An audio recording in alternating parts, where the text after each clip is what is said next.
সবুজ সংঘ তার দীর্ঘ ৪৯ বছর কর্মযোগের মাধ্যমে ২২শে ফেব্রুয়ারি বৃহস্পতিবার দক্ষিণ ২৪ পরগনার বারুইপুর ব্লকের চাম্পাহাটিতে সবুজ সংঘের শিশু শিক্ষা ও শিশু সুরক্ষা প্রকল্পে রেলওয়ে ট্র্যাক সংলগ্ন পার্শ্ববর্তী দরিদ্র ঝুপড়ি শিশুদের জন্য শিক্ষা ব্যবস্থার যে প্রকল্প, সেই প্রকল্পের নতুন সংযোজন হিসাবে শিশুদের শিক্ষা ও সুরক্ষার সুস্থ পরিবেশ প্রদানের লক্ষ্যে আলোর দিশা স্কুলের নতুন গৃহের উদ্ঘাটন হয়।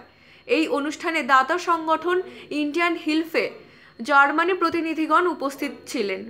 এই প্রতিনিধিগণের মধ্যে অন্যতম ডক্টর এলিজাবেথ বলেন, তারা অত্যন্ত আনন্দিত ও গর্বিত পশ্চিমবঙ্গের সুন্দরবন ও তার সংলগ্ন এলাকায় এই দুস্থ শিশুদের শিক্ষা স্বাস্থ্য প্রদানের জন্য সবুজ সংঘের মতো সংগঠনের জন্য সম্মিলিতভাবে তারা যে প্রকল্প রূপায়ণ করেছেন তাতে তারা অত্যন্ত খুশি।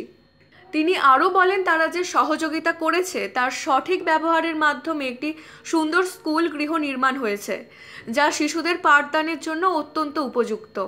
তারা আগামী কয়েকদিন সবুজ সংঘের বিভিন্ন কর্মযজ্ঞ পরিদর্শন করবেন ও মানুষের সঙ্গে সাক্ষাতের মাধ্যম দিয়ে তাদের অসুবিধার কথা জানার চেষ্টা করবেন এবং সেই মতো তারা বিভিন্ন নতুন নতুন প্রকল্প গ্রহণের মাধ্যমে তাদের সার্বিক উন্নয়নের চেষ্টা করবেন। সবশেষে তিনি সবুজ সংঘ ও সবুজ সংঘের সম্পাদক শ্রী অংশুমান দাসকে অসংখ্য ধন্যবাদ জ্ঞাপন করেন।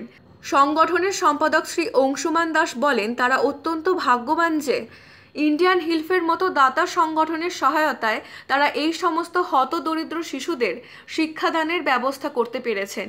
তারা চান আগামী দিনে এই দুটি সংগঠন পারস্পরিক সমন্বয়ের মাধ্যমে আরও বেশি করে মানুষের উন্নতির সাধন করুক।